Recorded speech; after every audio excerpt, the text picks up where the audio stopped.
Dan untuk mengetahui kondisi terkini di Pasar Sunter Podomoro, Tanjung Priok, Jakarta Utara, langsung kita akan bergabung bersama rekan Cikal Multazam dan juru kamera Hanil Revalino. Ya, Cikal, bisa Anda jelaskan terkait dengan penutupan Pasar Podomoro ini? Ya, penutupan memang sudah dilakukan sejak hari Jumat kemarin, Rolando, setelah petugas kesehatan mengkonfirmasi ada satu pedagang yang reaktif COVID-19, dan ini sebagai langkah cepat yang dilakukan oleh pemerintah kota Jakarta Utara agar mencegah penyebaran COVID-19 di lingkungan sekitar Pasar Sunter Podomoro. Saat ini pun saya lihat dari pagi tadi tidak ada kegiatan para pedagang di sini, dan fokus yang dilakukan atau aktivitas yang dilakukan di dalam Pasar Podomoro, Sunter Podomoro sendiri adalah satuan petugas di sini melakukan kerja bakti. Yang pertama seperti pembersihan di tiap area Pasar Sunter Podomoro, kemudian kami juga melihat penyemprotan disinfektan di setiap area di Pasar Sunter Podomoro ini. Dan ini memang hal yang dilakukan secara intensif sejak Jumat kemarin dan akan dilakukan terus selama 3 hari. Artinya dari target yang sudah dilakukan dari awal hingga hari Minggu nanti, proses pembersihan kemudian penyemprotan disinfektan ini akan terus dilakukan sampai pada rencana awal hari Senin nanti atau pekan depan Pasar Sunter Podomoro ini akan aktif kembali untuk melakukan aktivitas berdagang. Namun tentu saja ini akan dilihat dulu bagaimana nanti situasi terkini dan perkembangan pasca adanya pembersihan, kemudian proses sterilisasi yang dilakukan. Apakah memang pada hari Senin nanti dimungkinkan untuk kegiatan berdagang dilakukan kembali?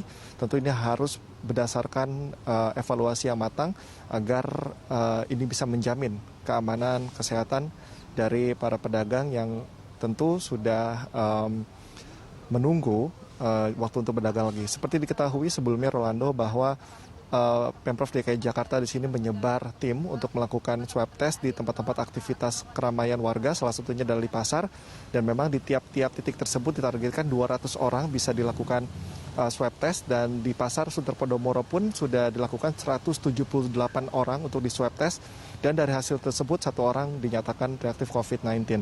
Sudah dilakukan penanganan dari pihak puskesmas, dan informasi yang kami dapatkan memang 1 pedagang tersebut dalam kondisi baik saat ini dan sedang melakukan karantina mandiri di rumahnya, dan akan terus dipantau oleh RT RW setempat mengenai kondisi perkembangan dari kondisi kesehatan pedagang yang sudah dinyatakan positif COVID-19 tersebut. Rolando. Baik, Cikal, dari informasi yang Anda dapatkan, apakah, maksudnya kenapa ini penutupan dilaksanakan selama 3 hari? Apakah ini gara-gara alasan ekonomi atau seperti apa? Dan seperti apa protokol kesehatan di sana?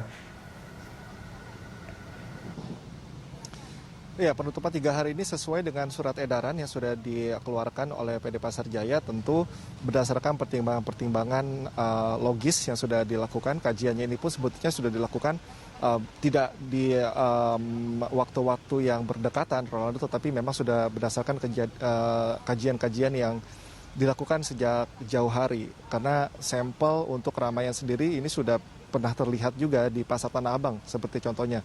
Dan ini sudah dilakukan berbagai macam upaya untuk bagaimana menyeimbangkan antara perekonomian tetap jalan, protokol kesehatan pun tetap dilakukan, dan tentu ini tidak bersifat baku, tidak bersifat ajak begitu, akan berlaku dinamis melihat perkembangan-perkembangan di lapangan.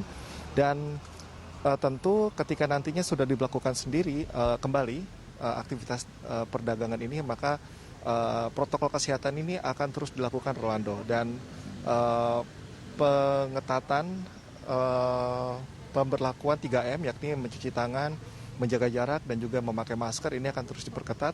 Dan tentu pengawasannya akan ditambah, seperti petugas keamanan juga akan ditambah, kemudian pelayanan fasilitas kesehatannya seperti hand sanitizer, kemudian pelayanan kesehatan lainnya pun akan terus ditambah. Ini juga dari PD Pasar Jaya, kemudian juga dari Pemkot Jakarta Utara ini juga sudah berkoordinasi dengan puskesmas setempat. Apabila nantinya akan ada ditemukan orang dengan gejala, maka akan sudah diketahui bagaimana penanganan yang akan dilakukan.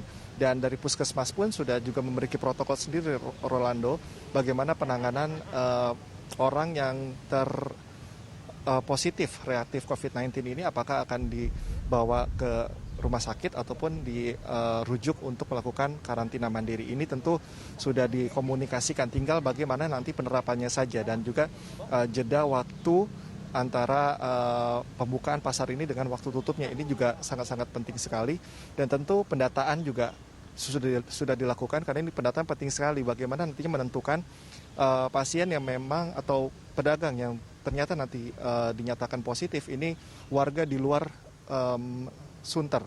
Nah, nantinya pihak puskesmas juga akan berkoordinasi dengan kelurahan-kelurahan setempat untuk nantinya bagaimana penanganan yang akan dilakukan terhadap orang yang positif tersebut. Ini tentunya perlu kecermatan data, kemudian upaya yang tepat baik dari PD Pasar Jaya, Pemkot maupun juga puskesmas agar bisa menjamin keamanan dan juga kesehatan baik tidak hanya pedagang itu sendiri tetapi juga para pembeli yang tentu kita tidak bisa prediksi berapa banyak yang akan datang, intensitasnya pun tidak bisa diprediksi kecuali memang pembatasan tersebut bisa dilakukan oleh pengelola itu sendiri. Rolando. Nah, terkait dengan protokol kesehatan tadi kan memang diperlukan adanya seperti awareness seperti itu bagi masyarakat, baik pedagang maupun warga yang akan berbelanja di sana. Nah, ini apakah ada petugas yang nantinya akan bertugas di sana untuk menjaga agar warga tidak abai melaksanakan protokol kesehatan di sana? Tentu sejak pemberlakuan PSBB, petugas sudah memang diberlakukan siaganya yang memang lebih daripada hari-hari biasa. Rolando, tinggal kita tentu tidak bisa menyeragamkan begitu setiap dari satu tempat ke tempat lainnya apakah protokol pengamanan kemudian protokol kesehatannya bisa diseragamkan, kita juga tidak bisa memastikan hal tersebut. Namun ketika memang sudah ada satu orang yang reaktif di satu lokasi, maka tentu standar yang sudah dilakukan sebelumnya ini harusnya memang ditambah. Dan itu sudah tertuang juga dalam surat edaran yang dikeluarkan oleh PD Pasar Jaya.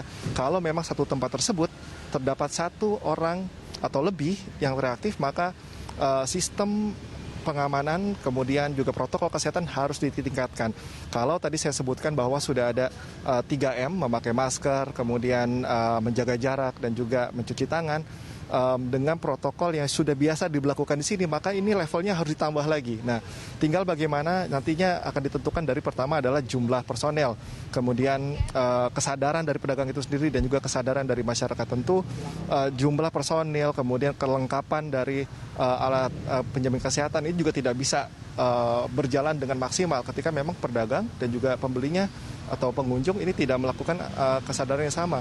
Dan ini juga tentu berlaku tidak hanya di dalam pasar Sunter Podomoro saja, tetapi juga di lingkungan sekitar, karena saya lihat juga di sini cukup banyak ruko-ruko, kemudian juga tempat berdagang yang juga tentunya harus sama-sama bersinergi begitu dengan PD Pasar Jaya untuk menerapkan hal yang sama sehingga tidak menjadi klaster di lingkungan Sunter ini, karena sudah ada satu yang kena, tentu kekhawatiran pun juga meningkat dan penjaminan dari protokol kesehatan juga harus beriringan agar tidak ada kepanikan, kemudian juga publik juga merasa aman begitu karena juga sudah dijaga oleh protokol yang sudah ditingkatkan. Rolando. Terima kasih Cikal atas laporan Anda dan selamat bertugas kembali. Ya, pemirsa, demikian tadi rekan Cikal Multazam serta juru kamera Hanil Revalino melaporkan langsung dari Pasar Sunter Podomoro, Tanjung Priok, Jakarta Utara.